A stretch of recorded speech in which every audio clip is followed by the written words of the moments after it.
Saya sampaikan kepada semua umat Islam ataupun orang yang merasa tersinggung, saya sampaikan mohon maaf. Tidak ada maksud saya melecehkan agama Islam atau Al-Quran. Dan bisa lihat suara. Gubernur DKI Jakarta Basuki Cahayapurnama beberapa waktu lalu telah mengucapkan permintaan maaf kepada umat Islam terkait ucapannya yang dinilai sejumlah pihak melecehkan kitab suci Al-Quran. Pria yang biasa disapa Ahok ini menyatakan bahwa ia bukanlah orang yang anti atau memusuhi agama tertentu termasuk Islam. Keteledorannya dalam menafsirkan isi ayat Al-Quran surat Al-Ma'idah ayat 51 memang sebagai bagian ketidaktahuan Ahok sebagai orang yang berada di luar agama Islam. Sejatinya, permintaan maaf Ahok bisa kita terima karena dianggap orang belum mengerti bagaimana berkehidupan dan bernegara dalam Islam.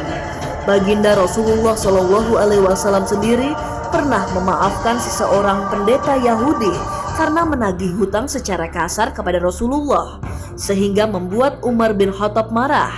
Namun, perlakuan kasar sang pendeta malah dibalas dengan senyuman. Rasulullah bahkan tidak hanya membayar hutangnya, bahkan menambahkan pembayarannya akibat kemarahan yang dilakukan Umar.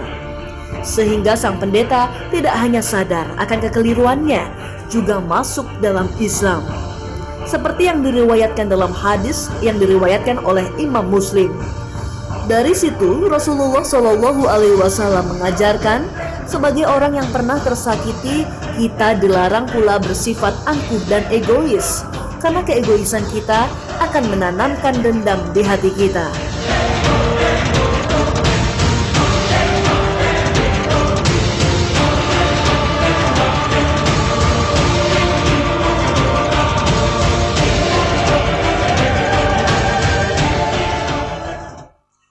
Bismillahirrahmanirrahim. Assalamualaikum warahmatullahi wabarakatuh. Alhamdulillah. Saudaraku, apa kabarnya? Semoga Allah Ta'ala selalu menjaga dan melindungi kita semua. Kembali kita bertemu di acara Makna dan Peristiwa. Satu acara yang dimana kita akan membahas peristiwa-peristiwa yang terjadi di kehidupan sehari-hari dan akan kita ungkap maknanya. Dan tema kita kali ini adalah adab meminta maaf. Seperti biasa kita bersama guru kita Ustadz Batiar Nasir. Assalamualaikum Ustadz. Waalaikumsalam warahmatullahi wabarakatuh. Sehat selalu Ustadz ya? Alhamdulillah. Alhamdulillah. Ustadz, ini tadi kita sudah lihat satu tayangan ya di awal ini ya, di mana memang kita tahu kasus baru-baru ini di mana kita tahu Ahok melakukan satu pernyataan yang di mana membuat marah umat Islam ya Ustadz ya. Itu tidak bisa dipungkiri gitu ya. Dan di satu sisi kita tadi juga lihat tayangan di mana seorang pendeta yang dimaafkan oleh Rasulullah SAW, walaupun sampai Umar marah sekali Ustadz. Gitu. Nah mungkin yang pertama yang ingin saya tanyakan kepada Ustadz gimana nih soal permintaan maafnya Ahok Ustadz? Komentar dari Ustadz gimana Ustadz? Ya Bismillahirrahmanirrahim. Wisnu pernah lihat orang sombong minta maaf? Pernah Ustadz.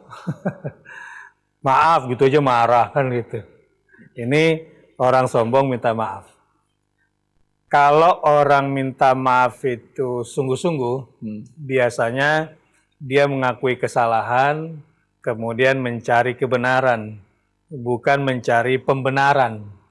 Ya, misalnya, maaf ya Dik, kakak salah.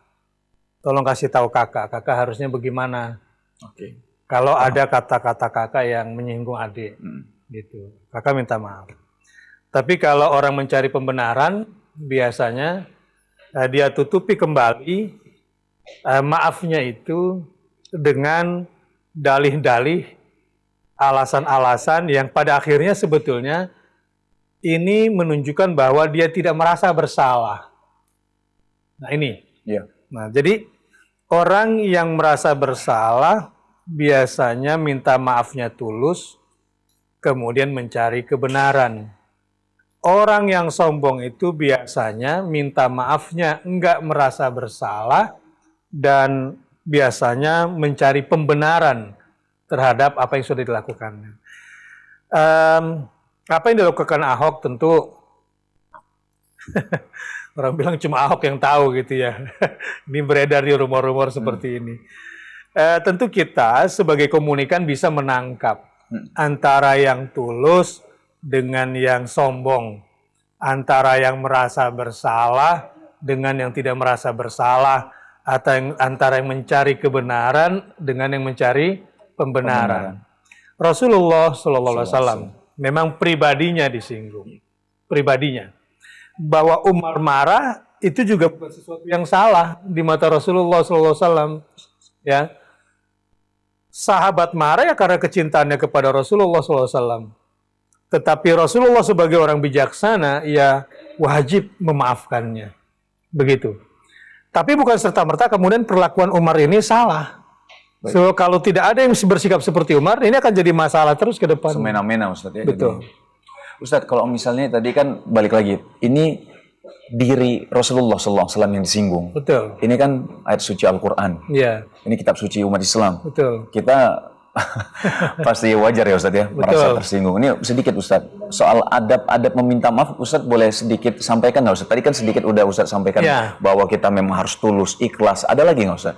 Ya memang kalau dalam surah Al-Imran 133, 134 itu ada urutannya tuh. Alladzina yunfiquna fis sarra'i wad dharra'i wal kadhiminal ghaidha wal 'afina 'anil nas. Orang-orang yang berinfak di saat kondisi rahasia maupun dalam kondisi lapang bahagia sempit, maupun dalam kondisi sempit. Menahan emosinya lalu memaafkannya. Ini sebuah sikap yang ditujukan di dalam Al-Quran bahwa kerugian apapun yang menimpa kita harusnya kita tetap berlapang dada. Yang kedua, apapun kesakit hatian kita mestinya kita harus mampu kontrol diri. Dan yang ketiga, yang harus kita lakukan adalah memaafkan. Memaafkan secara teknis adalah satu, memohon ampun kepada Allah dulu. Karena pada hakikatnya di dalam Al-Quran itu nggak bermula dari meminta maaf pada manusia, enggak. Tapi mohon ampun dulu kepada Allah Subhanahu Wa Taala sebagai At-Tawwab, sebagai Al-Ghafur, bahkan sebagai Al-Afuwu yang maha memaafkan. Kepada Allah dulu sebagai Allah dulu ya, ya. Kedua, tentu kepada manusia yang kita sakiti itu. Baik. Caranya datang kunjungi dia. Jangan cuma jarak jauh. Baik, Ustaz. Ya, karena yang kita sakiti barangkali nggak bisa hanya dengan perantara-perantaran media. Baik. Kalau perlu jabat tangannya. Ya.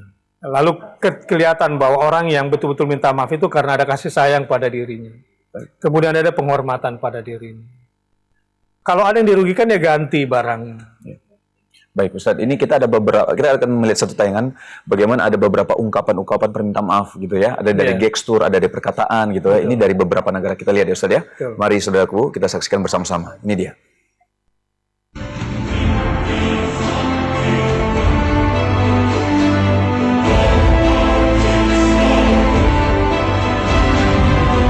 Maaf adalah ungkapan atau permohonan pengampunan terhadap kesalahan yang kita telah perbuat. Ungkapan maaf biasa dilakukan secara lisan dengan suatu perjanjian baik yang tertulis atau tidak.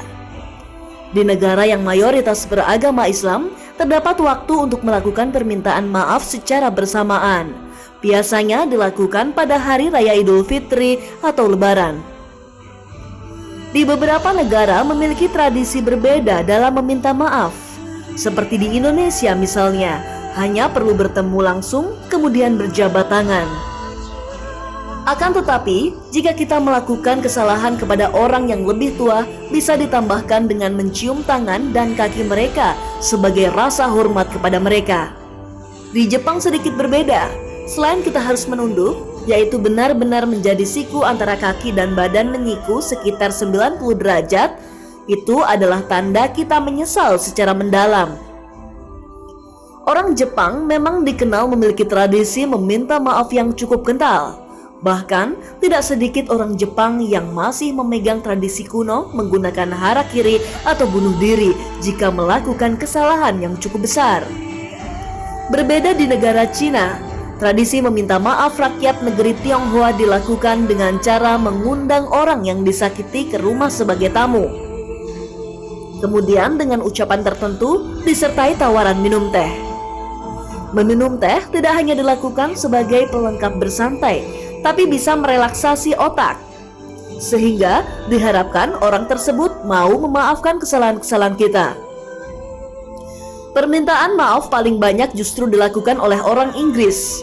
Meski hanya mengucapkan kata-kata saja, namun sebuah survei mengatakan bahwa orang Inggris kerap mengucapkan kata maaf minimal 8 hingga 20 kali kata maaf per hari. Dan bagi kita, kata maaf mungkin saja belum cukup dilakukan jika kesalahan yang sama kerap dilakukan kembali.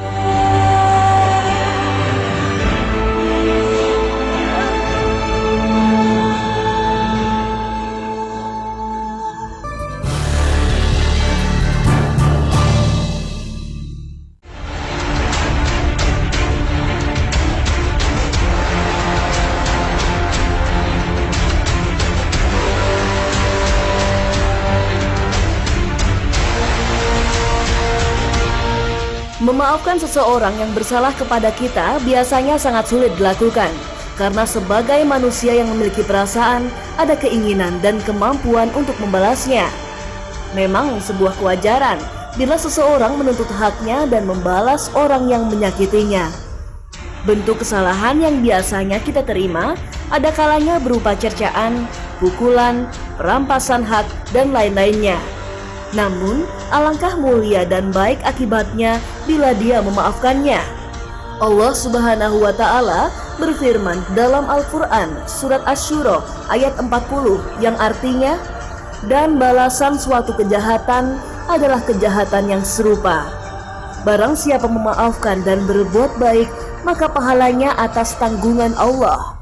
Sesungguhnya dia tidak menyukai orang-orang yang zalim." Namun ada kalanya jika orang yang pernah kita sakiti belum memaafkan, perlu kelapangan hati kita sebagai orang yang bersalah meminta maaf terlebih dahulu. Karena Allah Subhanahu wa Ta'ala belum bisa menghapus dosa kita sebelum orang yang kita zolimi memaafkan kita. Sebagai orang yang mempunyai kesalahan dan ingin meminta maaf, perlu adanya cara atau adab di dalamnya. Pertama-tama, jangan menunda-nunda, bahkan hingga akhir Ramadan, karena apa yang kita lakukan berhubungan langsung dengan umur kita. Selanjutnya, diusahakan agar kita bertemu langsung, karena sudah menjadi kebiasaan umumnya di negara kita meminta maaf dengan SMS atau media sosial. Sebagian jumhur ulama mengatakan, hakikatnya tidak dianggap pengakuan maaf yang sah, dan sebagian juga mengatakan bahwa permintaan maaf seperti ini kurang sempurna. Kemudian mengakui kesalahan. Pengakuan kesalahan adalah dasar utama dalam permintaan maaf sebelumnya. Sebut dahulu kesalahan dan beri pernyataan bahwa kita telah mengakuinya. Lalu berjabat tangan. Ini merupakan anjuran, tapi sebagian muslim susah melakukannya. Jika berjabat tangan, maka proses maaf memaafkan akan lebih sempurna dan terasa lebih indah. Dan yang terakhir adalah tidak diperbolehkan untuk diwakilkan. Dari kesalahan yang kita lakukan terhadap seseorang, permintaan maaf adalah hutang kita. Jika sudah melakukan itu dengan benar, seperti bertemu langsung, mengakui kesalahan, dan meminta maaf secara tulus, namun orang tersebut tidak mau memaafkan kita, maka hutang kita sudah lunas. Selanjutnya, orang itu akan berurusan dengan Allah Subhanahu wa Ta'ala.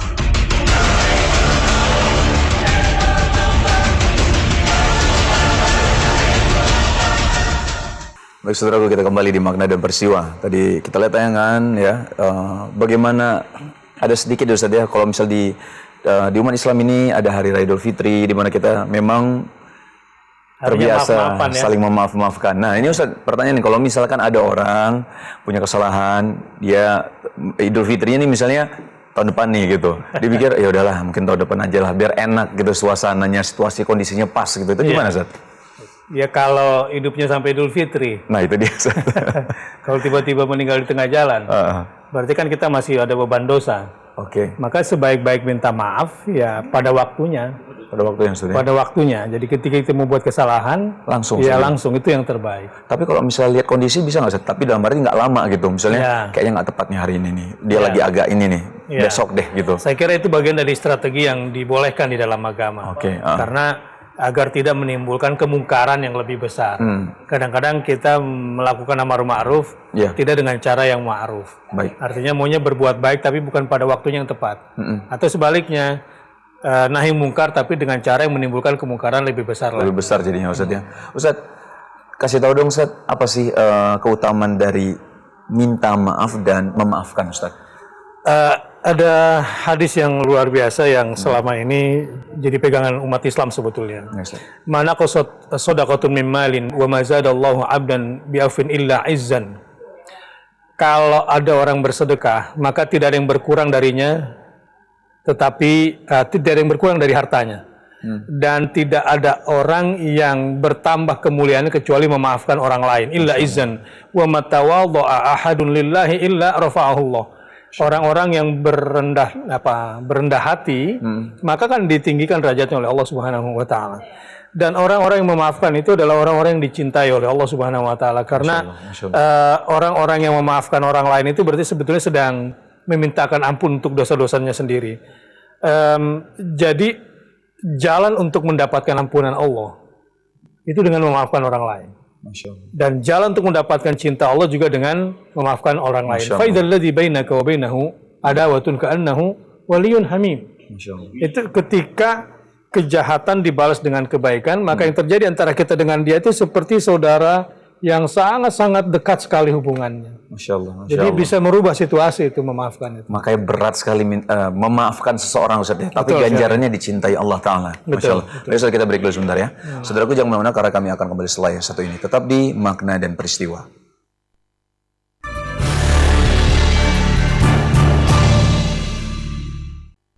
Baik saudaraku, kita kembali di Makna dan Peristiwa. Ustaz tadi terngiang-ngiang sekali nih bagaimana Allah mencintai orang-orang yang bisa memaafkan orang lain. Betul. Tapi memang itu susah sekali Ustaz ya. Iya. Dan sebenarnya meminta maaf juga itu ada sedikit berat, apalagi ketika misalnya kakak punya salah sama adiknya, ada egonya, ada rasa seperti apa gitu ya, misal seperti itu Ustaz. Nah Ustaz, kalau misalnya tadi kan Ustaz bilang kalau misal kita boleh menunda dalam arti punya strategi Ustaz ya. Iya. Besok deh, kayaknya hari ini dia masih lagi panas banget nih. Kalau saya ngomong nanti mudaratnya lebih besar lagi gitu. Tapi Ustaz, kalau misalnya saya pernah baca satu hadis ya, itu kita tuh kalau marahan itu nggak boleh berdiam diri selama lebih dari 3 hari, itu gimana Ustaz? Iya. Bisa kasih sedikit penjelasan? Iya, kalaupun harus menahan sebentar gitu ya, ya paling lama 3 hari lah. Itu paling lama Ustaz ya? Paling lama 3 hari, setelah itu tegur lah dulu. Walaupun ketika kita menegur nggak langsung minta maaf. Oh baik. Kalau memang itu bakal jadi masalah, kita perlu redamkan dulu. Baik. Ya, yang jelas sambung dulu silaturahimnya, lewat komunikasi awal. Baru ketika suasana kondusif, barulah minta maaf sejujur-jujurnya. Jadi memang tetap pakai strategi Ustaz ya? Tetap. Karena memang kita, apalagi kalau kita tahu karakter dia seperti apa. Karena ada orang yang lama, ada yang cepat gitu ya, redamnya. Kalau diminta maaf terus lakuin kesalahan lagi itu gimana Ustaz?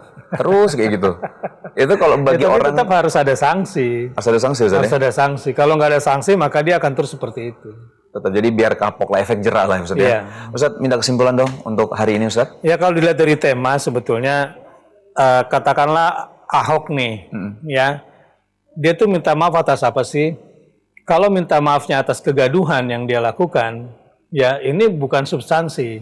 Baik. Jadi jangan tuntut orang bisa memaafkan karena Anda belum minta maaf yang sesungguhnya. Baik. Antara gaduh dengan masalah sebenarnya belum terkait di situ. Yang kedua, apakah minta maafnya karena terlanjur videonya tersebar? Baik. Nah, itu juga bukan urusan publik, yaitu urusan Anda dengan orang yang menyebarkan.